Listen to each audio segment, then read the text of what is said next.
Hello नमस्कार दोस्तों, मैं हरबीर सिंह आप सभी का स्वागत करता हूं। और दोस्तों, जैसा कि आप सब जानते हैं, हम लोग रिमाइंडर थ्योरम को पढ़ रहे थे और रिमाइंडर थ्योरम में हम लोगों ने कई क्वेश्चंस को डिस्कस किया था। और इससे पहले कि रिमाइंडर कैसे निकालते हैं, या फिर सक्सेसिव रिमाइंडर हो या फिर हमारा कॉन्जिक्यूटिव रिमाइंडर हो, तो उनको हमने लास्ट वीडियो में डिस्कस किया था, उनके ऊपर कि उनसे रिमाइंडर कैसे आता है, क्वेश्चन कैसे पुटअप किया जाता है। और मैंने बताया भी था कि एसएससी सीजीएल और सीपीयू का मैंने क्वेश्चन भी कराया था। तो दोस्तों, इसी के साथ जो आज हमारा नया रिमाइंडर थ्योरम में या फिर हम नंबर सिस्टम में बात करें, तो आज हमारा नया टॉपिक स्टार्ट होगा और वो होगा डिविजिबिलिटी। ठीक है ना। तो आज हम पढ़ेंगे कि डिविजिबिलिटी रूल्स क्या होते हैं, डिविजिबल करते हैं, कैसे डिवाइड करते हैं और उनको कैसे निकालते हैं, कि हम जो वहाँ से हमारा रिमाइंडर आ रहा है या फिर उसमें कोई भी वैल्यू पूछी जाती है तो उसको हम कैसे फाइंड करते हैं। ठीक है ना। तो उन सारी चीज़ों के बारे में जानेंगे। और दोस्तों, जानने से पहले अगर आप चैनल पर फर्स्ट टाइम विजिट कर रहे हैं तो चैनल को सब्सक्राइब कर लें, साथ में बेल आइकन पर भी क्लिक कर लें, जिससे कि जो भी नया वीडियो अपलोड किया जाए उसकी जानकारी आप तक पहुंचती रहे। तो चलो दोस्तों, देर नहीं करते हैं और सीखते हैं। आज का हमारा जो नया रूल है वो है डिविजिबिलिटी रूल।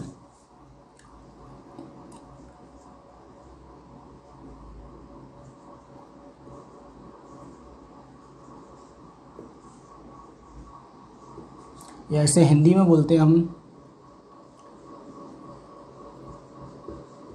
विभाज्यता का नियम। दोस्तों, होता क्या है विभाज्यता का नियम? आप सब जानते हैं कि अगर हम नंबर की बात करें, ठीक है ना, अगर हम नंबर की बात करें, क्योंकि हम पढ़ क्या रहे हैं, नंबर सिस्टम। तो अगर हम नंबर की बात करें, सिर्फ नंबर को लेकर करें, तो नंबर को हम टू पार्ट्स में डिवाइड करते हैं। एक पार्ट्स आता है हमारा जिसे हम बोलते हैं प्लेस वैल्यू, जिसे हम बोलते हैं प्लेस वैल्यू या फिर हिंदी में बोलते हैं स्थानीय मान। स्थानीय मान, ओके। और जो दूसरा आता है हमारा, वो आता है हम जिसे बोलते हैं फेस वैल्यू, और जिसे बोलते हैं हम अंकीय मान। क्लियर है ना। अब सबसे पहले मैं आपको बता दूं, यहाँ से एक क्वेश्चन पूछा गया है, एक बार एसएससी में आया है कि व्हाट इज़ द डिफरेंस। एक नंबर दे दिया था और हमसे पूछा था कि 6 की फेस वैल्यू और 6 की मतलब प्लेस वैल्यू के बीच में डिफरेंस क्या होगा। बस इतना सा क्वेश्चन था और कुछ नहीं था।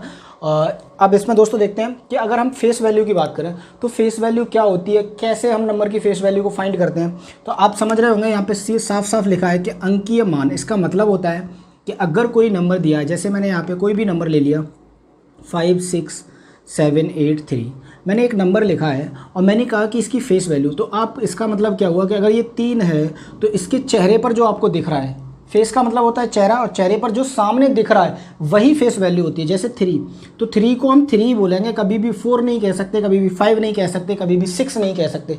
क्लियर है ना। तो ये क्या हो जाएगा, इसकी फेस वैल्यू हो जाएगी, इसके अंकीय मान हो जाएगा, इसके अंक की जो वैल्यू है। क्लियर है ना। अंक का जो मान है वही होता है हमारा फेस वैल्यू। अगर हम 8 की बात करें तो 8 का फेस वैल्यू, या 8 की फेस वैल्यू हमेशा 8 होगी।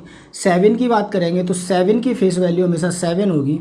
अगर 6 की बात करते हैं तो 6 की वैल्यू 6 होगी, और 5 की बात करें तो 5 की वैल्यू हमारी 5 होगी। क्लियर ना।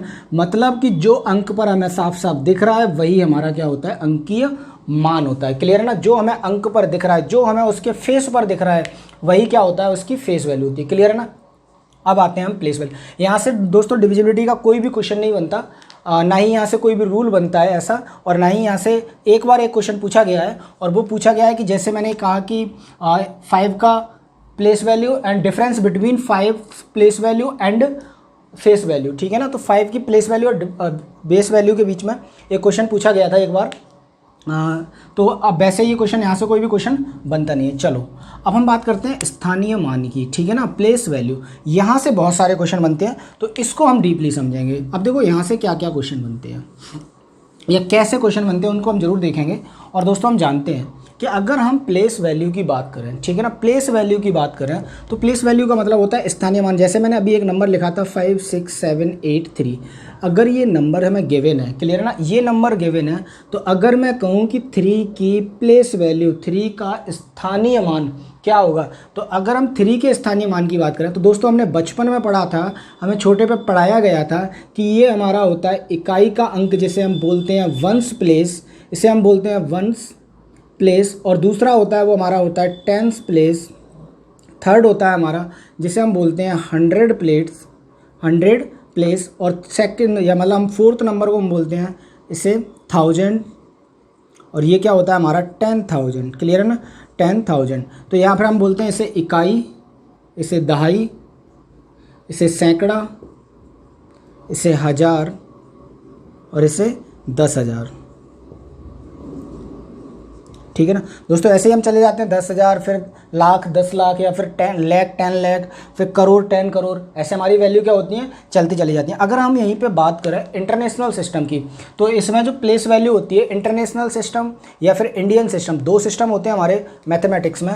तो इंटरनेशनल सिस्टम में वहाँ पर वैल्यू चेंज हो जाती हैं। उसको मैं जब यहाँ पर पूरा आपको वैल्यू सिखाऊंगा या मापन वगैरह सिखाऊंगा, तो वहाँ पर इन सारी चीज़ों को मैं डिस्कस करूँगा। ठीक है ना, तो आप यहाँ पर सिर्फ डिविजिबिलिटी में ये सीखिए कि प्लेस वैल्यू में अगर हम किसी की वैल्यू लिख रहे हैं तो इसका मतलब क्या हुआ कि उनकी वैल्यू क्या होगी। अगर हम बात करें फर्स्ट वैल्यू की, तो जो हम बोलते हैं इसे वंस प्लेस या फिर इकाई का अंक। सेकंड वैल्यू तो टेंस प्लेस या दहाई का अंक। थर्ड प्लेस जिसे हम बोलते हैं 100 का अंक या फिर सैकड़ा। ठीक है ना, फोर्थ प्लेस की बात करें तो ये होता है हमारा 1000 प्लेस या फिर हज़ार, क्योंकि 1000 को बोलते हैं हज़ार। अगर हम बात करें अगले नंबर की, तो वो हो जाता है हमारा 10,000 या फिर 10,000। क्लियर है ना, ये क्या आ जाती है हमारी प्लेस वैल्यू होती है। और दोस्तों हम जानते हैं कि अगर हम इनके स्थानीय मान की बात करें, इनके स्थानीय मान की बात करें, अगर हम स्थानीय मान की बात करते हैं, तो दोस्तों आप सब जानते हैं अच्छे से कि इनका जो स्थानीय मान, अगर मैं 3 के स्थानीय मान की बात करूं, तो मुझे पता है कि ये इकाई का अंक है। ये वंस प्लेस, मैं यहाँ पे लिख दे रहा हूँ, वंस प्लेस, टेंस प्लेस, और ये 100 प्लेस, ये 1000 और ये 10,000। क्लियर है ना, मैंने ऐसे लिख दिया। अब एक बात बताओ, अगर ये वंस प्लेस है तो इसका मतलब क्या हुआ कि जो इसकी स्थानीय मान होगी वो 3 × 1 = 3। क्लियर है ना, 3 × 1 = 3। ये क्या हो जाएगी, इसकी प्लेस वैल्यू हो जाएगी। या फिर हम कह सकते हैं कि ये इसे यूनिट डिजिट भी कहते हैं। ठीक है ना, अगर हम 8 की बात करें तो 8 को क्या लिखेंगे हम, 8 × अब यहाँ पे देखो 8 के बाद कितने नंबर हैं, 1, तो ये इसकी जगह क्या आ जाएगा, एक 0, और यहाँ हमेशा 1 ले लेंगे। क्लियर है ना, 1 तो हमेशा लेंगे। 8 की जगह 1, और जो उसके बाद जितनी वैल्यू हो उतने 0, तो इसके बाद कितनी वैल्यू है, 1, तो ये कितना आ जाएगा हमारा 80। क्लियर है ना, 80। मतलब अगर हम 8 की या 8 की प्लेस वैल्यू की बात करें, स्थानीय मान की बात करें, तो वो कितना हो जाएगा हमारा 80। आगे अगर हम बात करें 7 की, तो 7 का अगर स्थानीय मान की बात करते हैं तो 7, और मैंने बताया था कि 7 की जगह 1, इसके बाद कितने डिजिट हैं, 2 डिजिट हैं। ठीक है ना, तो 2 0 इसके साथ, और ये कितना आ जाएगा हमारा 100। क्लियर है ना, ये कितना आ जाएगा हमारा 100। अगर हम नेक्स्ट नंबर की बात करें 6 की, तो 6 का हो जाएगा, आप जानते हो इसको हम 1000 से गुणा करेंगे, और ये कितना हो जाएगा 6000। क्लियर है ना, ये कितना हो जाएगा 6000। अगर अगले नंबर की बात करें हम 5 की, तो ये कितना हो जाएगा 5 × 10,000, और ये कितना हो जाएगा 50,000। क्लियर है ना। अब देखो कुछ दोस्तों को ये सारी चीज़ें आती होंगी, तो वो घबराए ना, ये तो सिर्फ मैं मतलब बेसिक है, थोड़ा सा आप यहाँ से समझ लीजिए, क्योंकि जो बच्चे जिनको मैथ आता ही नहीं है उनके लिए तो ये बहुत ज़्यादा एक इंपॉर्टेंट पार्ट हो जाता है। ठीक है ना, तो पहले उसको समझ लो, और जो जिनको आता है तो वो थोड़ा सा पेशेंस रखें। आगे हमारी बहुत बहुत अच्छी चीज़ें और मैं बहुत बहुत अच्छा कराने वाला हूँ, उस पर आप ध्यान दें। ठीक है ना, चलो, तो ये अगर हम इस प्लेस वैल्यू की बात करें, तो अब यहाँ से मैंने ये नंबर निकाला, तो यहाँ से क्वेश्चन कैसे डेवलप होता है। ठीक है ना, क्वेश्चन कैसे बनता है। अगर हम पढ़ रहे हैं डिविजिबिलिटी, मैं बता रहा हूँ स्थानीय मान, तो कुछ तो रिलेशन होगा दोनों का। ठीक है ना, और वो रिलेशन क्या है उसको देखते हैं हम आगे। तो अगर मैंने कहा, मैं इसको थोड़ा सा साफ कर देता हूँ, जैसे मैंने कहा कि ये नंबर था,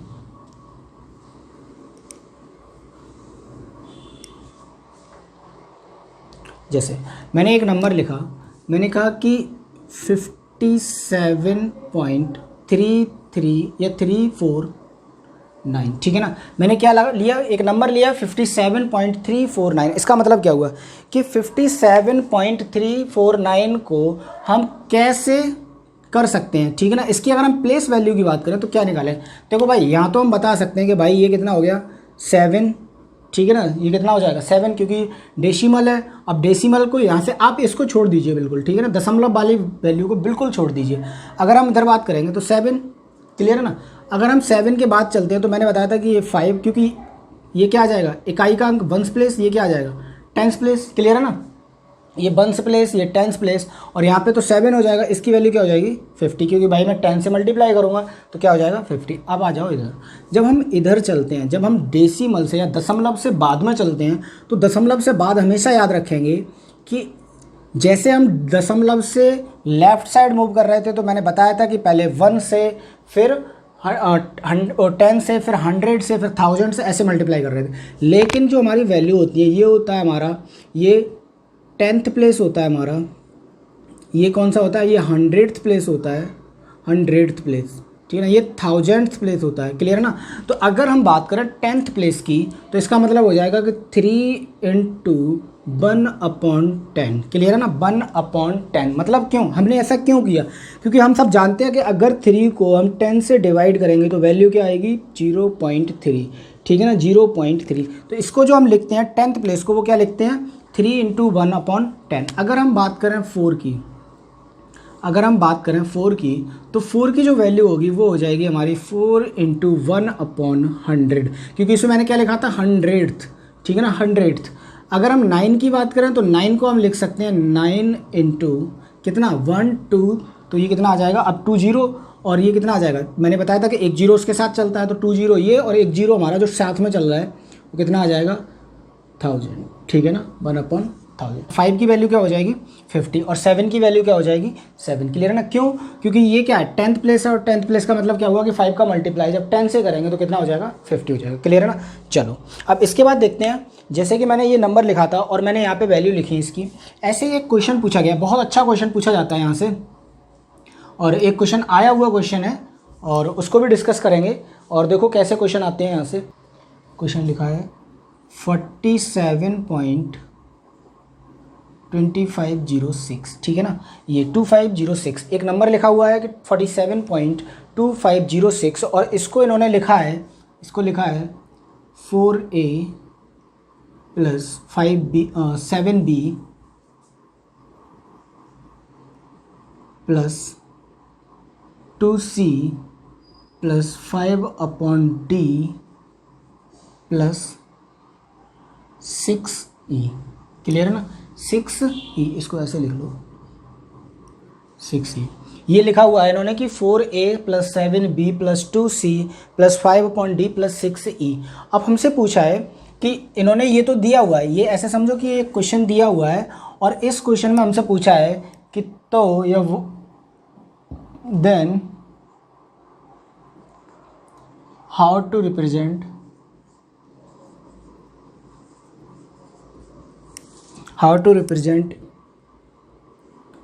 plus 3b 6c plus d plus 3e। Clear है ना। और हमसे पूछा है कि इसकी वैल्यू क्या होगी या इसको कैसे रिप्रेजेंट करेंगे। क्लियर है ना दोस्तों। तो ये क्वेश्चन दिया है और इसको हम कैसे रिप्रेजेंट करेंगे, कैसे रिप्रेजेंट कर सकते हैं, सेम क्वेश्चन से आपको देखकर बताना। अगर ऑप्शन दिए हैं इसके तो आप बहुत जल्दी बता सकते हो, ऑप्शन नहीं दिए हैं तब थोड़ा सा आपको करके देखना होगा। ठीक है ना, ऑप्शन से बहुत जल्दी हो जाएगा ये क्वेश्चन। अब देखो मैं इसको समझाता हूँ, इसका लॉजिक क्या है। मैं इसको इधर लिख देता हूँ। ये लिखा हुआ है हमारा 5a plus 3b plus 6d 6c होगा यहाँ पे 6c प्लस d और प्लस 3e। क्लियर ना। ये मैंने यहाँ लिख दिया, इसको मैं साफ कर देता हूँ। अब देखो इसको कैसे रिप्रेजेंट करना है। अभी देखो इधर मैं अगर इनकी प्लेस वैल्यू लिखूँ सभी की, ठीक है ना, मैं इन सारे नंबर्स की प्लेस वैल्यू लिखूँ तो प्लेस वैल्यू लिखते समय मैं साफ साफ जानता हूँ कि मैं इनको कैसे लिख सकता हूँ। भाई मैं इसको 4 को लिख सकता हूँ, इधर लिख देता हूँ 4, ठीक है ना, इसको लिख सकता हूँ 4 इंटू 10। क्लियर है ना। आगे अगर मैं 7 की बात करूँ तो 7 को क्या लिख सकता हूँ मैं 7 इंटू 1। क्लियर है ना। आगे अगर मैं इस 2 की बात करूँ तो मैं इस 2 को लिख सकता हूँ 2 इंटू 1/10। अगर मैं 5 की बात करूँ तो 5 को लिख सकता हूँ मैं 5 इंटू 1/100। क्लियर है ना। जीरो को लिखना नहीं है, आगे जाओ आप, क्योंकि जीरो को लिखने से कोई फ़ायदा नहीं होगा। अगर जीरो को लिखना चाहते हो तो आप बिल्कुल लिख भी सकते हो जीरो को, ठीक है ना, अपने उसके लिए। तो यहाँ पे क्या आ जाएगा 0 इंटू 1/1000। क्लियर है ना। आगे अगर हम 6 की बात करेंगे तो 6 क्या आ जाएगा 6 इंटू 1/10,000। ठीक है ना, ये आ जाएगा। अब देखो इसको करना क्या है। अब एक बात बताओ मुझे कि मैंने यहाँ पे लिखा है 4 इंटू 10, इसकी वैल्यू क्या दी है 4a, तो मैं यहाँ लिख सकता हूँ 4a। क्लियर ना। अब देखो 4 से 4 कटेगा तो a की वैल्यू क्या आ जाएगी, a क्या आ जाएगा हमारा, a आ जाएगा 10। क्लियर है ना, ए क्या आ जाएगा हमारा 10। ऐसे यहाँ पे देखो 7a, तो 7 की वैल्यू क्या आ जाएगी 7 इंटू यहाँ कितना दिया है b, तो ये दिया है 7b के इक्वल्स, तो b हमारा कितना आ जाएगा v आ जाएगा 1। क्लियर है ना, v कितना आ जाएगा हमारा 1। आगे जाओ, अगर यहाँ पे 6 2 दिया है और 2c क्लियर है ना 2c, तो इसको कितना लिख सकते हैं, c की वैल्यू क्या आ जाएगी, c आ जाएगा 1/10।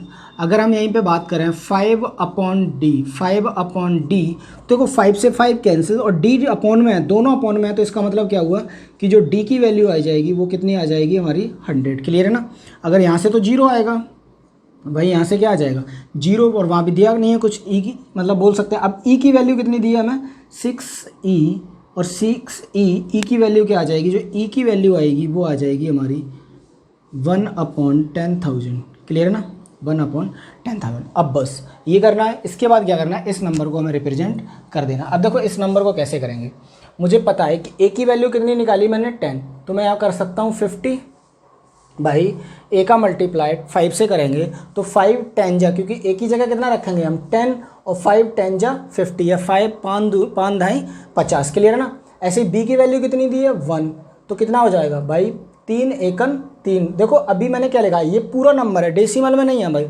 अगर डेसिमल में होता तो मैं यहाँ पे डेसिमल आगे लगाता, ठीक है ना, आगे आएगा डेसिमल, मैं वहाँ से वैल्यू को स्टार्ट करूँगा। अगर हम करें 6c की वैल्यू दी है मैं 1/10, तो यहाँ जैसे ही मैं 1/10 लगाऊंगा तो ये कितना आ जाएगा 1/10। तो यहाँ पे मैं कर सकता हूँ 6 इंटू 1/10, इसका मतलब क्या हुआ कि 0.6। क्लियर है ना, 0.6 मैं इसको लिख सकता हूँ कि 0.6। क्लियर है ना, आगे अगर मैं जाऊँगा तो यहाँ पे d दिया है, और d की वैल्यू हमें पता है कितनी है 100, तो d इधर तो ले नहीं सकते, फिर d को किधर लेंगे इधर, ठीक है ना, d कितना आ जाएगा इधर। आगे बात करते हैं अगर हम e की, तो e कितना आ जाएगा हमारा 1/10,000, तो हमारा कितना आ जाएगा 3, और 3 को करेंगे अगर 3 इंटू 1/10,000, तो कितना आ जाएगा हमारा, ये इसको डिवाइड करो तो 0.0003, तो इसको लिख दो यहाँ पे 0.0003। क्लियर है ना, सॉरी ये 3 अंक होंगे, यहाँ आ जाएगा, ठीक है ना, ये हमारी संख्या बन जाए। अब बस क्या करना है, इसको ऐड कर देना, तो यहाँ पे क्या आ जाएगा 3, इसके ऊपर तो कुछ है नहीं भाई, इसके ऊपर भी कुछ नहीं है, तो 0 0, ये आ जाएगा 6 दशमलव, यहाँ से कितना आ जाएगा 3, ये आ जाएगा 5, ये आ जाएगा 1, तो जो आंसर होगा करेक्ट वो होगा हमारा 153.6003। ठीक है ना, 6003, ये क्या हो जाएगा हमारा करेक्ट आंसर हो जाएगा। क्लियर है ना, ये करेक्ट क्या हो जाएगा हमारा आंसर हो जाएगा। इस तरह से क्वेश्चन पूछे जाते हैं। अब देखो डिविजिबिलिटी की बात करते हैं। ये तो मैंने एक नॉर्मल सा क्वेश्चन कराया था जो पूछा गया था एग्जाम में। अगर इसके ऑप्शन होते तो आप बहुत जल्दी कर सकते थे इसको ऑप्शन से, और ऑप्शन नहीं है इसलिए थोड़ा सा इसमें हमने टाइम लेकर, मतलब मैंने बेसिक बताया आपको, आप ऑप्शन से इसे बहुत जल्दी कर सकते हो। ठीक है ना, चलो अब बात करें दोस्तों, अगर हम कि हमारा जो डिविजिबिलिटी आता है, ठीक है ना, हम जान रहे थे, मैंने बताया था कि 2 की पावर मतलब लास्ट का डिजिट क्या हो, इवन हो या जीरो हो, तो वो नंबर क्या होगा हमारा 2 से डिविजिबल होगा। ऐसे अगर हम 2 की प्रॉपर्टी के बारे में बात करते हैं, तो मैंने कोई भी नंबर लिखा 2 की पावर 1, मैंने एक नंबर लिखा, तो इसका मतलब मैंने बताया था कि अभी क्या हो, लास्ट 1 डिजिट इज डिविजिबल। ठीक है ना, लास्ट डिजिट क्या हो, डिविजिबल हो। क्लियर है ना। अगर मैंने यहीं पे लिखा 2 की पावर 2, इसका मतलब क्या हुआ 4। और अगर हम 4 की प्रॉपर्टी की बात करते हैं तो 4 की प्रॉपर्टी होती है, अब देखो मैंने ऐसे समझो आप, मैंने अगर यहाँ पे लिखा 2 की पावर n, 2 की पावर n लगी है, ठीक है ना, तो हम कह सकते हैं कि यदि लास्ट n डिजिट, ठीक है ना, last n digit of 2 to the power n is divisible by 2 to the power n। ठीक है ना, 2 to the power n, इसका मतलब क्या हुआ कि अगर किसी भी संख्या पे, मतलब जो 2 दिया है उसकी कोई भी पावर लगा दो आप, उसकी पावर जितनी पावर है उतने अंक अगर डिविजिबल हैं किसी भी संख्या, मतलब जो 2 to the power n संख्या उससे, तो इसका मतलब क्या हुआ कि जो पूरा नंबर है वो डिविजिबल होगा। जैसे मैंने लिखा 2 की पावर 2, ठीक है ना, तो इसका मतलब क्या हुआ, इस पर नंबर कितने हैं 2, तो इसका मतलब हुआ कि लास्ट 2 2 डिजिट, अगर लास्ट 2 डिजिट हमारे क्या हैं, डिविजिबल हैं, लास्ट 2 डिजिट अगर डिविजिबल हैं 4 से, तो इसका मतलब हुआ कि नंबर, पूरा नंबर हमारा डिविजिबल होगा 4 से। फॉर एग्जांपल के लिए मैंने यहाँ पे लिखा 4 6 7 3 2 4, मैंने ये नंबर लिखा, तो इसका मतलब क्या हुआ कि लास्ट के 2 अंक अगर हमारे 4 से डिविजिबल हैं, ये 4 से डिविजिबल हैं, 24 अगर हमारा 4 से कट रहा है, तो इसका मतलब क्या हुआ कि ये पूरा नंबर हमारा 4 से डिविजिबल होगा। क्लियर है ना, पूरा नंबर हमारा 4 से डिविजिबल होगा। आगे देखो, अगर मैं यहाँ पे लिखूँ 2 की पावर 3, इसका मतलब हुआ 8, और देखो यहाँ पे पावर क्या है 3, तो मतलब हम यहाँ लिख सकते हैं लास्ट 3 डिजिट।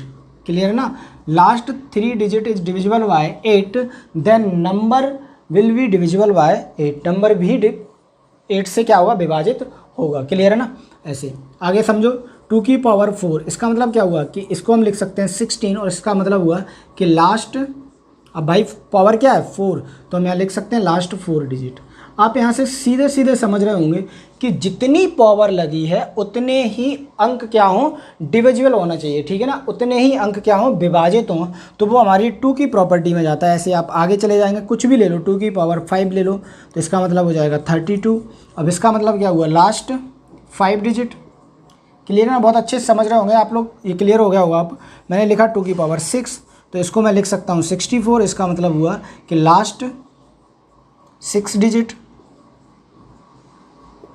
क्लियर है ना, ये चीज़ क्लियर हो गई होगी आपको कि मैंने जो लिखा है 2 की पावर 6, तो इसका मतलब क्या हुआ कि लास्ट 2 डिजिट हमारे क्या हों, डिविजिबल हों। लास्ट 2 डिजिट अगर हमारे डिविजिबल हैं, तो हम कह सकते हैं कि वो नंबर हमारा क्या होगा, 2 से डिविजिबल होगा। क्लियर है ना। अब देखो इसकी प्रॉपर्टी कहाँ से आती है, हम इसका फंडा समझ लेते हैं कि जो इसका बेसिक फंडा है वो क्या है। ठीक है ना, हमने ये कह दिया कि भाई हमने लास्ट 2 डिजिट ही क्यों लिए, लास्ट 3 डिजिट ही क्यों लिए, तो इसका जो लॉजिक है वो क्या है।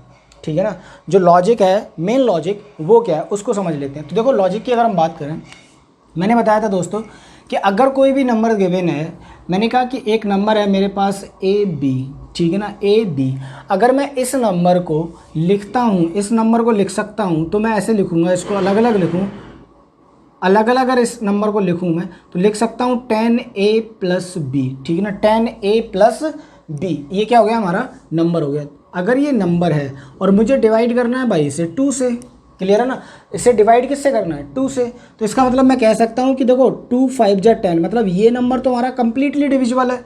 क्लियर है ना, ये नंबर क्या है, कंप्लीटली डिविजिबल है।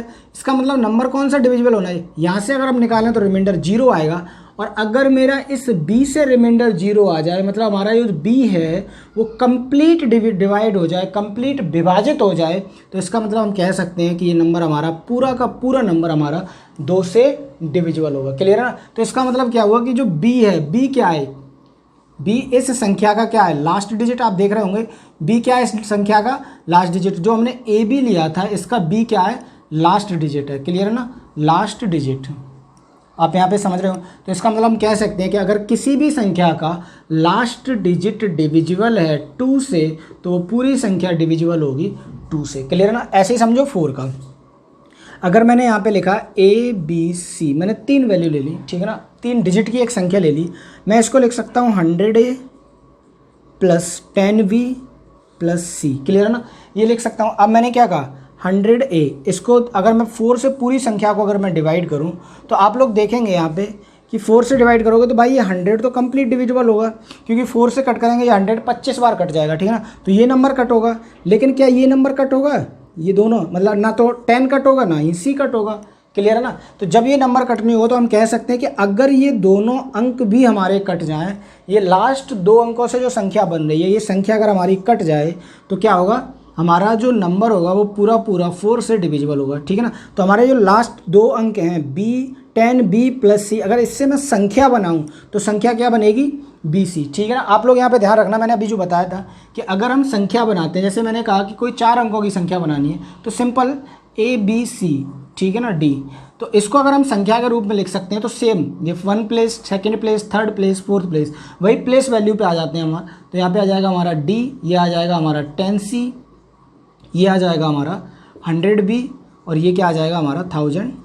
ठीक, क्लियर है ना, ऐसे करके हम क्या करते हैं, इस संख्या को लिखते हैं, अलग अलग करके लिखते हैं। ठीक है ना, चलो अब देखो यहाँ से इसका मतलब क्या हुआ कि जो लास्ट 2 डिजिट हैं भाई हमारी जो संख्या है उसमें क्या बने, लास्ट 2 डिजिट, मतलब ये BC क्या हमारे लास्ट 2 डिजिट संख्या के। तो हम कह सकते हैं कि किसी भी संख्या के लास्ट 2 डिजिट, ठीक है ना, अगर लास्ट 2 डिजिट हमारे डिविजिबल हैं 4 से, तो हम कह सकते हैं कि संख्या क्या होगी हमारी 4 से डिविजिबल होगी। ऐसे ही समझो एक और संख्या ले ली मैंने ABCD, ठीक है ना। इसको क्या लिखा मैंने, अगर मैं इसको लिखना चाहूँ तो मैं इसको लिख सकता हूँ, क्या लिख सकता हूँ, 1000A plus 100B plus 10C और प्लस B, ठीक है ना। जब मैं इसको ये लिख सकता हूँ तो आप सब जानते हैं अच्छे से कि जब मैं इस संख्या को 1000A 100B 10C plus B लिखूँगा तो इसका मतलब क्या हुआ भाइयों, आप अच्छे से जानते हो कि मैं अगर इसको 8 से डिवाइड करूँ तो 1000 जो दिया है, 1000 जो दिया है वो तो कंप्लीट डिविजिबल होगा। क्या 100 100 से डिविजिबल होगा, तो आप कहेंगे नहीं होगा। 10 होगा, नहीं होगा। B होगा, बिल्कुल नहीं होगा। तो इसका मतलब क्या हुआ कि इन तीनों अंकों से जो संख्या बन रही है, ये संख्या अगर हमारी कंप्लीट डिविजिबल हो जाए 8 से, तो हम कह सकते हैं कि भाई नंबर डिविजिबल होगा। क्लियर है। तो इस संख्या से हमारा जो नंबर बनेगा, अब इस संख्या से नंबर क्या बनेगा, BCD, और BCD क्या है, इस संख्या के लास्ट 3 डिजिट। BCD क्या है, इस संख्या के लास्ट 3 डिजिट, ठीक है ना। लास्ट 3 डिजिट अगर हमारे डिविजिबल हो रहे हैं 8 से, तो हम कह सकते हैं कि संख्या हमारी क्या होगी, 8 से डिविजिबल होगी। क्लियर है ना। ऐसे ही हम आगे 16 वाले में जाएंगे तो वहाँ पे हमारे क्या हो जाएंगे, 5 डिजिट हो जाएंगे। ऐसे आगे जाएंगे तो आप जितना आगे बढ़ते चले जाओगे, 4 डिजिट, फिर 5 डिजिट, फिर 6 डिजिट, आप जितना आगे जाओगे उतनी ही संख्या का यही सेम मेथड रहेगा। क्लियर है ना। शायद आपको यहाँ पे कोई भी टीचर आपको ये बताए यूट्यूब पर, ठीक है ना। और इसको अब देखो यहाँ से क्वेश्चन कैसे पूछा जाए, हम क्वेश्चन को डिस्कस कर लेते हैं, ठीक है ना। जो क्वेश्चन पूछा जाता है मेन क्वेश्चन, उसको देख लेते हैं, फिर उसके बाद हम नेक्स्ट रूल या नेक्स्ट प्रॉपर्टी पढ़ते हैं, ठीक है ना। और इसके ऊपर मैं बहुत अच्छे क्वेश्चन लेकर आया हूँ, अच्छे क्वेश्चन कराऊंगा, बस पेशेंस रखिए, मेरे साथ बने रहिए, ठीक है ना। जैसे देखो क्वेश्चन लिखा है, मैंने कोई भी क्वेश्चन लिख दिया, एक नंबर 5 6 7 8 9x, ठीक है ना। मैंने कहा कि क्या ये नंबर 8 से डिविजिबल होगा, पूर्णतः 8 से विभाजित होगा।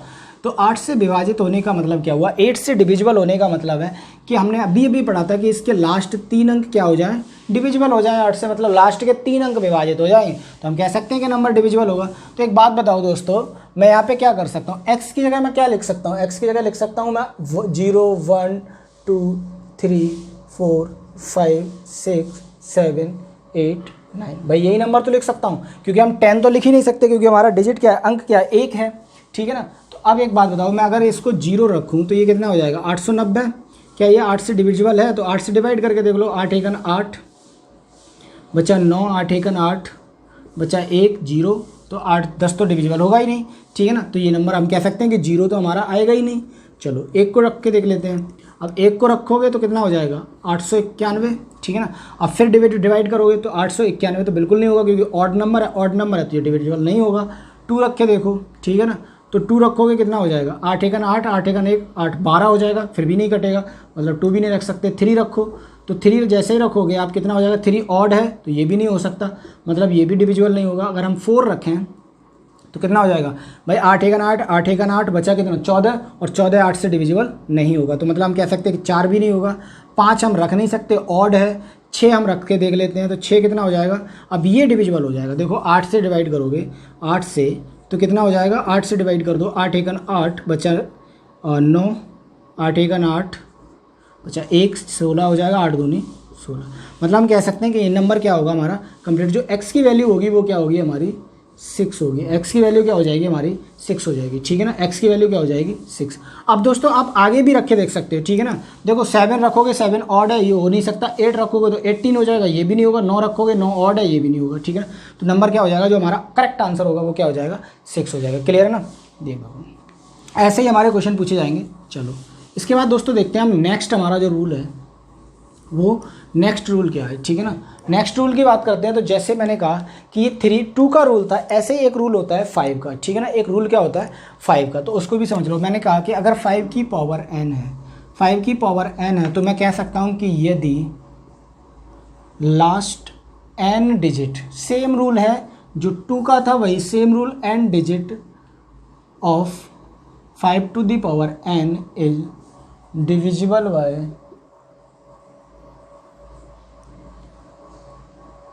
5 टू दी पावर n, ठीक है ना, डिविजिबल हुआ है 5 टू दी पावर n। अब देखो ऐसे क्या करेंगे, जैसे फॉर एग्जांपल के लिए मैं लेता हूँ, पहले ये समझ लो, मैंने कहा कि 5 की पावर 1, तो इसको क्या लिख सकता हूँ 5, और इसका मतलब क्या होगा कि लास्ट का n के हिसाब से देखोगे तो लास्ट n क्या है, पावर, तो पावर क्या है 1, तो 1 का मतलब क्या होगा कि लास्ट का 1 डिजिट।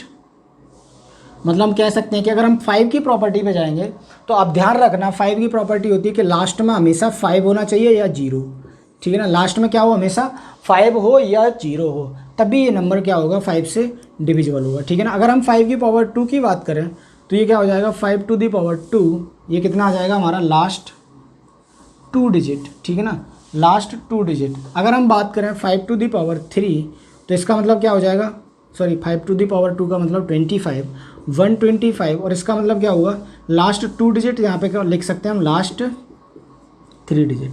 क्लियर हो रहा है ना, लास्ट 3 डिजिट, मतलब हम कह सकते हैं कि 5 की पावर 3 का मतलब 125, और 125 से वही संख्या डिवाइड होगी जिसके लास्ट के 3 अंक क्या होंगे 5 से डिविजिबल होंगे, ठीक है ना, वो लास्ट के 3 अंक 125 से क्या होंगे डिविजिबल होंगे। अगर हम बात करें 5 की पावर 4, 5 की पावर 4 का मतलब क्या हुआ 625, और 625 का मतलब क्या हुआ कि लास्ट 4 डिजिट, ठीक है ना, लास्ट के 4 डिजिट, मतलब 5 की पावर 4 का मतलब हो गया 625, और 625 का मतलब हुआ कि जो हमारी लास्ट की 4 डिजिट हों वो क्या हों हमारे 625 से डिविजिबल हो, तो नंबर क्या होगा हमारा डिविजिबल होगा। चलो अब इसका भी रूल देख लेते हैं। रूल क्या है, देखो जैसे मैंने कहा कि कोई भी नंबर है हमारा ए बी, अब सेम प्रोसेस करो 10a प्लस बी, ठीक है ना, 10a प्लस बी। अब भाई 5 से डिवाइड करोगे तो 5 से 10a वाला तो कट जाएगा, बचेगा क्या b। अगर हमारा b भी डिविजिबल हो जाए, b भी विभाजित हो जाए, b क्या हो जाए हमारा डिविजिबल हो जाए, तो रिमाइंडर क्या आ जाएगा 0। इसका मतलब ये पूरा नंबर क्या होगा 0, ठीक है ना, डिवाइड हो जाएगा और रिमाइंडर क्या आ जाएगा इसका 0। तो इसका मतलब क्या हुआ कि हमारा 5 से ये नंबर पूरा पूरा विभाजित हो रहा है। क्लियर है ना।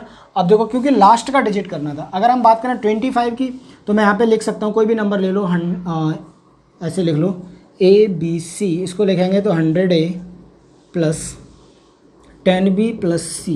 इसको 25 से करोगे तो कितना आ जाएगा भाई, 25 से 100 वाला तो कट जाएगा, बचेगा कितना है लास्ट 2 डिजिट।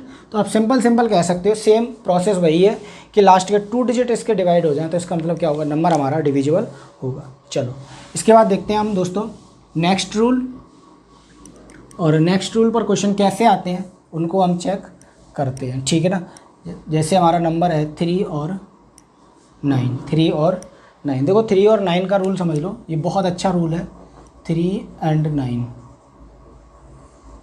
ठीक है ना। और ये शायद ही आपको कोई इसका फंडा बताए, क्योंकि मैं आपको यहाँ पे फंडा भी बताऊंगा इसका क्या है, ठीक है ना, 3 और 9। अब देखो 3 और 9 को हम कैसे डिवाइड कर सकते हैं, तो मैं यहाँ पे लिख सकता हूँ, जैसे मेरा ये नंबर दिया है, अब फॉर एग्जांपल समझो इसको, मैं एग्जांपल से समझाऊंगा। मैंने कोई भी नंबर लिया ABC, ठीक है ना, मैंने कोई भी एक नंबर लिया ABC, और मैंने कहा कि क्या ये नंबर हमारा 3 से डिविजिबल है या 9 से डिविजिबल है।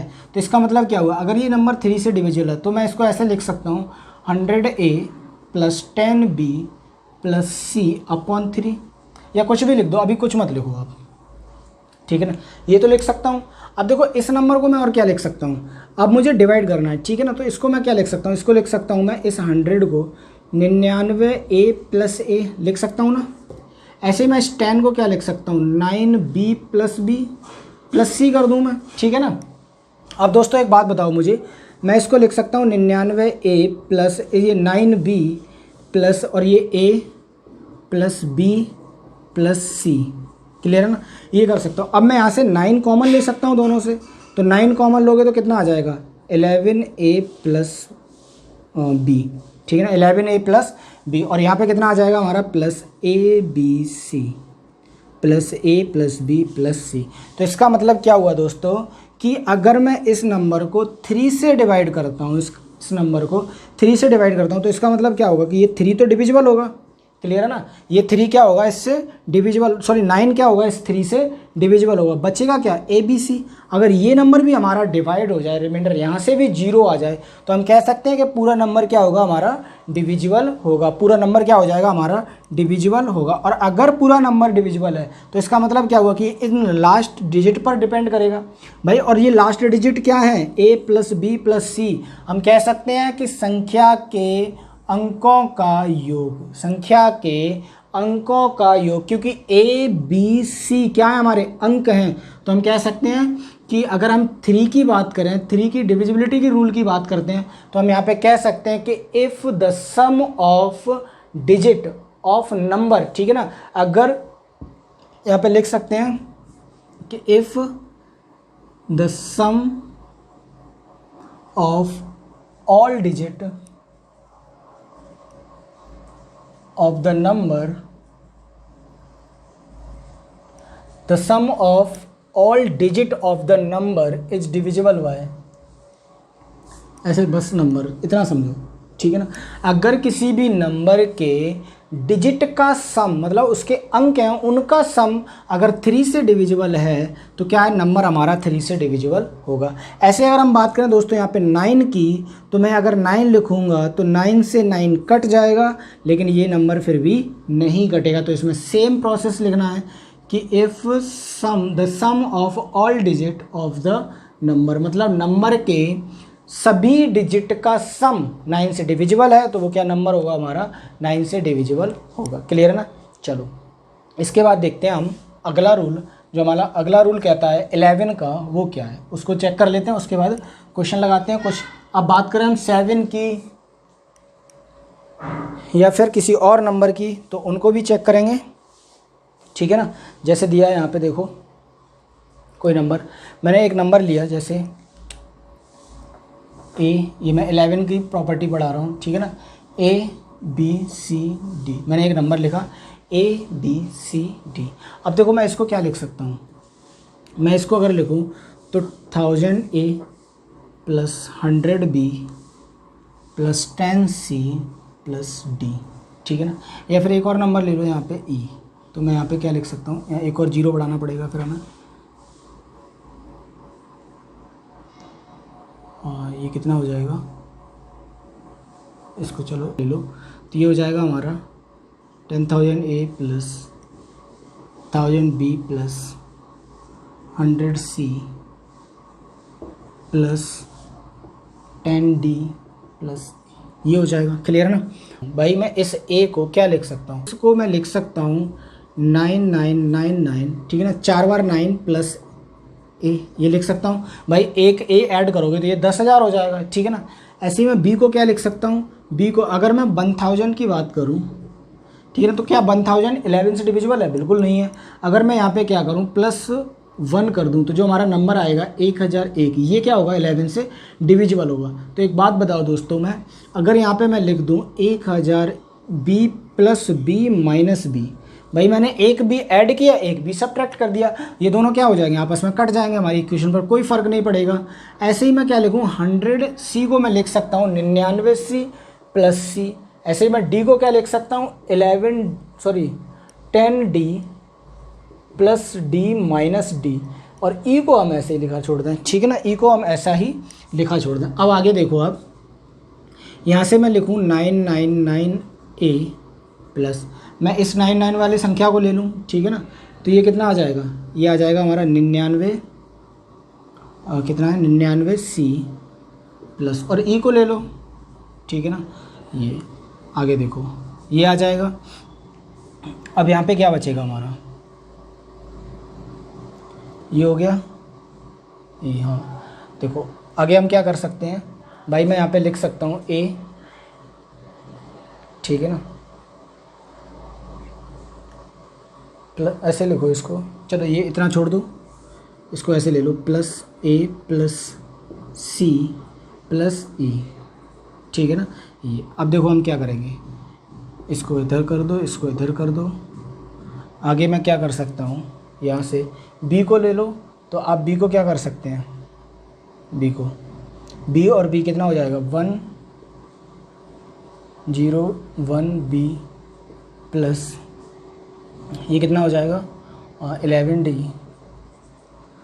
प्लस, ठीक है ना, ये आ जाएगा। और यहाँ से क्या आ जाएगा माइनस का B माइनस का D, ठीक है ना, ये आ जाएगा। अब देखो दोस्तों हम क्या करेंगे, मैं इन संख्याओं को इधर ले लूँ इसके साथ, ठीक है ना, इन संख्याओं को, या फिर क्या होगा अगर मैं इसको 11 से डिवाइड करूँ। आप इतना समझो कि मैं अगर इसको 11 से डिवाइड करता हूँ तो मैं क्या करूँगा कि ये नंबर हमारा पूरा पूरा 11 से डिवाइड होगा, ठीक है ना, क्योंकि 11 से कट करोगे 1199 जीरो बचे, जीरो हो जाएगा, फिर जीरो लगाएंगे 1199 पूरा डिवाइड होगा, 1199 पूरा डिवाइड होगा, इसको डिवाइड करोगे ये भी होगा, ये इसको करोगे ये भी होगा। तो इसका मतलब क्या होगा कि ये नंबर बचा और माइनस मैं इसको लिख सकता हूँ minus B minus D, clear है ना, plus sorry B plus D। और ये नंबर क्या होगा, अब मैं यहाँ पे कितना बचेगा, कितना हमारा A plus C plus E और माइनस का B माइनस D या B प्लस D, ठीक है ना, ये बचेगा। इसका मतलब क्या हुआ, इससे सिर्फ यही तो नंबर हमारा डिविजिबल होना चाहिए इसे और 11 से, क्योंकि ये नंबर तो बाकी डिविजिबल हो रहा है, ये भी डिविजिबल हो रहा है, ये भी डिविजिबल हो रहा है, तो बचा क्या ये और ये, ठीक है ना। तो ये नंबर डिविजिबल हो गए तो हम कह सकते हैं कि भाई ये नंबर हमारा क्या होगा 11 से डिविजिबल होगा, ठीक है ना। तो मैं यहाँ पे क्या लिख सकता हूँ, देखो दोस्तों मुझे बताओ कि ये ACE ये हैं क्या, ये क्या है, नंबर के अल्टरनेट नंबर हैं, ठीक है ना, अल्टरनेट नंबर है, एक को छोड़कर एक, ठीक है ना, एक को छोड़कर एक।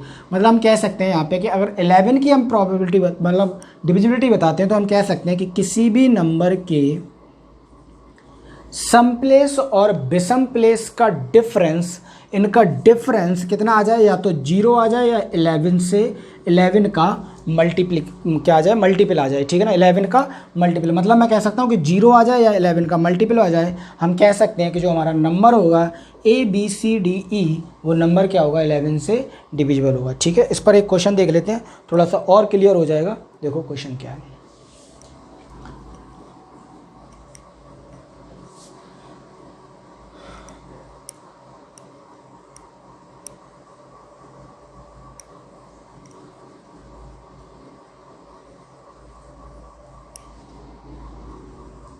देखो अगर मैं क्वेश्चन की बात करूं, मैंने यहाँ पे लिखा कोई भी नंबर 5 6 7 8 3 2, ठीक है ना, ये नंबर लिखा, एक और लिख दो यहाँ पे 7, ठीक है। मैंने ये नंबर लिखा और मैंने कहा कि क्या ये नंबर 11 से डिविजिबल है। तो हम क्या करेंगे भाई, सबसे पहले देखो ये एक इसको प्लेस वैल्यू दे दो, ये 1 ये 2 ऐसे 1 2 3 4 5 6 7, ठीक है ना, ये नंबर आ गया। अब मुझे क्या करना है, पहले देखना है कि विषम प्लेस कौन से हैं या सम प्लेस, कोई सी वैल्यू ले लो आप, ठीक है ना। तो पहले ये नंबर ले लो विषम प्लेस के, तो 1 के स्थान पर क्या है भाई नंबर लेंगे, ये तो मैंने सिर्फ नंबर दिए, काउंटिंग की है, ठीक है ना।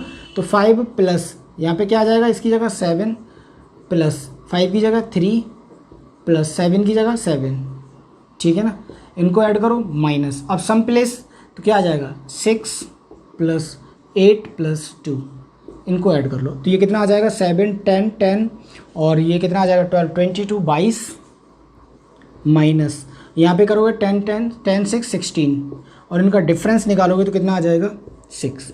तो क्या ये 6 डिविजिबल है, क्या ये 6 11 से डिविजिबल है, तो आप कहोगे सर नहीं होगा, यहाँ से रिमाइंडर 6 आएगा। तो इसका मतलब क्या हुआ कि अगर रिमाइंडर 6 आएगा तो ये नंबर क्या होगा हमारा 11 से डिविजिबल नहीं होगा। और काश यहाँ पर इसका भी सम, जैसे मैंने यहाँ पे कहा कि यहाँ पे मैंने 5 की जगह क्या लिखा 1 लिख दिया और इस 7 की जगह मैंने यहाँ पे कितना लिख दिया 5, ठीक है ना। तो आप यहाँ पे समझो कि मैंने इस 7 की जगह 5 लिखा और इस 5 की जगह क्या लिखा 1। अगर ये होता तो इसका सम क्या आ जाता, इसका सम आ जाता हमारा 16, क्या आ जाता 16 और 16 माइनस 16 तो वैल्यू क्या आ जाती है हमारी 0 और ये 0 आ गया। तो मैंने अभी बताया था कि ये नंबर क्या होगा, अब नंबर ये जो होगा वो क्या होगा 11 से कम्प्लीटली डिविजिबल होगा, क्लियर है ना। ये जो नंबर लिखा है वो क्या होगा अब 11 से कम्प्लीटली डिविजिबल होगा, क्लियर है ना। चलो इसके बाद देखते हैं हम नेक्स्ट। तो जो नेक्स्ट हमारे जितने भी नंबर बचे लाइक 6 है 7 है, ठीक है ना, या 10 है 8 तो मैं करा चुका, जो भी है 10 है या फिर आप कह सकते हैं 12 है 14 है 16 है, ठीक है ना। जितने भी आपके नंबर बचते हैं उन सब सारे नंबर को, जैसे मैंने यहाँ पे लिखा 6 है 12 18 24 36, ठीक है ना, 42 48, कुछ भी ले लो आप, ऐसे कोई भी नंबर हैं, जितने भी नंबर हैं सब डिवाइड होंगे। देखो कैसे होंगे, अब इसको हम क्या लिख सकते हैं, ठीक है ना, 45 है, जो भी नंबर है। देखो इनका मतलब क्या हुआ कि इनके सबसे पहले हम प्राइम फैक्टर करते हैं, ठीक है ना। इनके क्या करेंगे, प्राइम फैक्टर। प्राइम फैक्टर का मतलब होता है सह अभाज्य गुणनखंड, सह अभाज्य गुणनखंड, अभाज्य गुणनखंड, ठीक है ना। और सहअभाज्य गुणनखंड क्या होते हैं दोस्तों, आप सब जानते हैं कि जिनका HCF क्या हो, HCF क्या हो, 1 हो, ठीक है ना, HCF क्या हो, 1 हो। अब जैसे हम बात करें 6 की, तो 6 के क्या हो जाएंगे, 2 और 3। भाई इनके बीच में कोई भी कॉमन नंबर है, नहीं है, सिर्फ 1 के अलावा। अगर मैं 6 की बात करूँ तो 3 और 4, 9, 18 की बात करूँ तो मैं यहाँ पे लिख सकता हूँ 9 और 2। अगर मैं 24 की बात करूँ तो 24 को लिख सकता हूँ मैं कितना, 8 और 3, ठीक है ना। अब जो मैं नंबर लिख रहा हूँ आप समझ रहे हैं ना, इस 36 को क्या लिख सकता हूँ मैं, 36 को लिख सकता हूँ, कितना लिख सकता हूँ, 9 × 4, 47 को 6 × 7। अगर मैं 48 की बात करूँ तो मैं यहाँ पे कितना लिख सकता हूँ इसको, 48 को मैं क्या लिख सकता हूँ, इसको कितना लिख सकते हो, 16 × 48, ठीक है ना। कोई भी कॉमन नंबर नहीं आना चाहिए, क्योंकि हमारा जो फैक्टर हो वो कैसा हो, सह अभाज्य हो। तो ये कितना हो जाएगा, हमारा नंबर हो जाएगा। अब देखो 3 और 2 से जो नंबर डिविजिबल है वो 6 से भी डिविजिबल होगा, 3 और 4 से जो नंबर डिविजिबल है वो 12 से भी होगा, 9 2 से डिविजिबल है वो 18 से भी होगा। तो हम कह सकते हैं कि इनके जो प्राइम फैक्टर हैं, जो सह अभाज्य गुणनखंड है, अगर उनसे कोई भी संख्या डिविजिबल हो रही है तो वो उस उनके मल्टीप्लिकेशन से बनने वाली संख्या भी क्या होगी, वो डिविजिबल होगी। क्लियर है ना, उन दोनों नंबर से डिविजिबल है तो उसके मल्टीप्लिकेशन से बनने वाली संख्या भी क्या होगी, डिविजिबल होगी। क्लियर है ना, चलो तो ये हो गया दोस्तों। अब इसके बाद देख लेते हैं हम कुछ क्वेश्चंस, उनको डिस्कस करते हैं और उसके बाद वीडियो को यहीं पे क्या करते हैं, बंद करते हैं, ठीक है ना। चलो तो डिविजिबिलिटी में जैसे क्वेश्चन दिया है आपको, स्क्रीन पर आपको एक क्वेश्चन दिख रहा है, जैसे आप देख रहे हैं कि क्वेश्चन दिया हुआ है 2 to the power 71 + 2 to the power 72 + 2 to the power 73 + 2 to the power 74। इसको क्या करना है हमें, इज डिविजिबल बाय। हमसे पूछा है कि ये नंबर किस से डिविजिबल है, किस संख्या से ये नंबर पूर्णतः विभाजित होगा। क्लियर है ना, ये हमसे पूछा है और हमें ऑप्शन दिए हुए 9, 10, 13, 11, ठीक है ना। चलो तो हमें क्या दिया, देखो क्वेश्चन दिया है आपको 2 की पावर 71 + 2 की पावर 72 + 2 की पावर 73 + 2 की पावर 74, ये क्वेश्चन दिया है, ठीक है ना। अब इस क्वेश्चन को करोगे आप, तो इस क्वेश्चन को कैसे कर सकते हैं भाई, इस क्वेश्चन को क्या करेंगे हम, डिवाइड करना है हमें, किससे विभाजित होगा। तो हम क्या लिख सकते हैं यहाँ पे, अगर मुझे जो कॉमन आ रहा है वो कॉमन ले लो, तो मैं यहाँ पे क्या करूँ, 2 की पावर 71 को अगर मैं कॉमन ले लेता हूँ, 2 की पावर 71 कॉमन लेंगे तो यहाँ बचेगा 1 प्लस यहाँ पे बचेगा 2 की पावर 1, सॉरी 1 ले लिया, हाँ 2 की पावर 1 प्लस यहाँ से लोगे तो 2 की पावर 2 + 2 की पावर 3, यही तो बचेगा। क्लियर है ना, ये नंबर हमारे बच जाएंगे। और जब ये नंबर बचेगा तो हम यहाँ पे क्या कर सकते हैं, इस नंबर को मैं लिख सकता हूँ 2 की पावर 71 × ये कितना हो जाएगा 1 + 2 की पावर 2 + 2 की पावर 2 का मतलब 4 + 2 की पावर 3 का मतलब 8, ठीक है ना। इनको ऐड करो तो कितना आ जाएगा 2 की पावर 71 × 2 4 3 3 7 3 4 7 7 8 15, ठीक है ना। नंबर क्या आ गया हमारा 15, नंबर क्या आ गया हमारा 15। अब एक बात बताओ मुझे कि ऑप्शन में तो 15 है ही नहीं, ठीक है ना भाई। यहाँ से हमारा क्या आ गया 15, 8 4 12 और 3 15, नंबर क्या आ गया 15। अब 15 होता तब भी हम कह सकते थे भाई 15 से डिविजिबल है, लेकिन 15 तो ऑप्शन में ही नहीं है। तब क्या करेंगे हम, यहाँ पे क्या लिख सकते हैं 2 की पावर 1 × 2 की पावर 70 × 15, ये लिख सकता हूँ मैं। और 2 की पावर 1 का मतलब क्या हुआ, 2 की पावर 1 का मतलब हुआ 2, और 2 का 15 से मल्टीप्लाई करोगे तो 30 गुणा 2 की पावर 70। क्लियर है ना। और हमें पता है कि जो 30 है वो हमारा किस से डिविजिबल होगा, ऑप्शन देखिए आप, ऑप्शन में दिया है हमें 10, तो ये 10 से 30 हमारा क्या हो जाएगा, कट जाएगा। क्लियर है ना, 10 से क्या होगा 30 हमारा कट जाएगा, और जब 10 से 30 कट जाएगा तो इसका मतलब क्या हुआ कि जो ऑप्शन बी है, ऑप्शन बी वो क्या होगा हमारा करेक्ट हो जाएगा, ऑप्शन बी क्या हो जाएगा हमारा करेक्ट हो जाएगा, ठीक है ना। चलो समझ आ गया ना, बहुत अच्छा क्वेश्चन था, कई बार एग्जाम में पूछा गया है। चलो दोस्तों, इसके बाद नेक्स्ट क्वेश्चन देखेंगे। आपकी स्क्रीन पर दिखाई दे रहा होगा आपको एक क्वेश्चन नया सा कि if n is a whole number, n क्या है, एक होल नंबर है, एक होल नंबर, ठीक है ना, n क्या है हमारा, एक होल नंबर है, और हमसे कहा है कि ग्रेटर देन 1, n हमारा ग्रेटर भी है 1 से, ठीक है ना, और हमसे कहा है कि n square bracket n square minus 1 is always divisible by. इसको मैं साफ कर देता हूँ।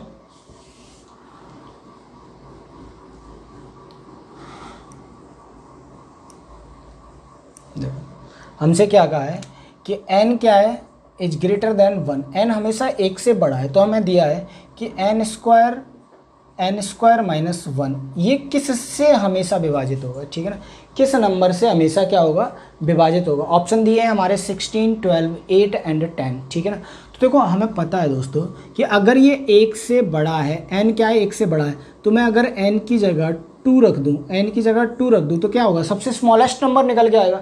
भाई आप जितना बड़ा नंबर रखोगे उतना बड़ा नंबर निकल के आएगा, ठीक है ना, जितना बड़ा नंबर रखोगे उतना बड़ा निकल के आएगा। तो सबसे पहले क्या करना है हमें कि सबसे छोटा नंबर रखना है, क्योंकि n हमारा 1 से बड़ा है, तो 1 से बड़ा क्या हो सकता है, 2, और होल नंबर है, पूर्णांक होता है या फिर इंटीजर होता है, तब हम चेंज करते हैं, ठीक है ना।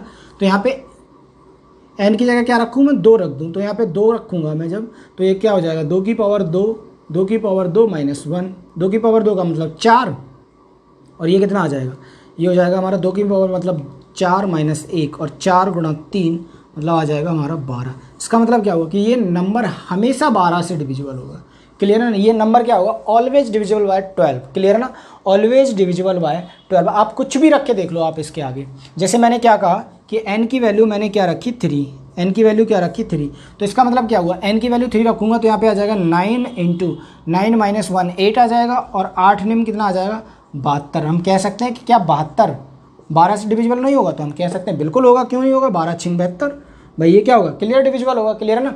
तो आप यहाँ पे कुछ भी वैल्यू रखो, अब ये नंबर ऑलवेज 12 से डिविजिबल होगा, क्लियर है ना, 12 से हमेशा विभाजित होगा, ठीक है ना। चलो इसके बाद देखते हैं नेक्स्ट क्वेश्चन, बहुत अच्छा क्वेश्चन है, स्क्रीन पर आप देख रहे होंगे, पढ़ो इस क्वेश्चन को, मैं जब तक ये साफ कर दूँ।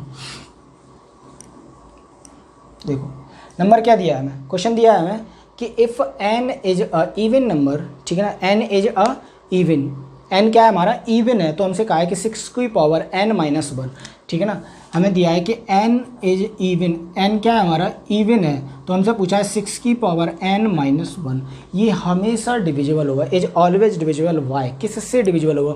ऑप्शन दिए हैं आपके 37, 35, 36, 6, 30 और 6, सॉरी 30 और 6, ठीक है ना। तो इसको कैसे करेंगे, देखो अब आप एक बात, अगर मेरे पास मैं इस क्वेश्चन को अटैम्प्ट कर रहा होता तो मैं डायरेक्ट लगाता कि भाई इसका आंसर वही होगा जिसके लास्ट में क्या होगा, 5 होगा, ठीक है ना, जिसके लास्ट में क्या होगा, 5 होगा, वही क्या होगा, इसका आंसर होगा। अब देखो मैं क्यों कहता इसको, ठीक है ना, मैं इस क्वेश्चन को क्यों कहता कि जिसके लास्ट में 5 होगा वही नंबर क्या होगा हमारा, इससे डिविजिबल होगा, ठीक है ना, इसको हमेशा डिवाइड करेगा, क्यों करेगा।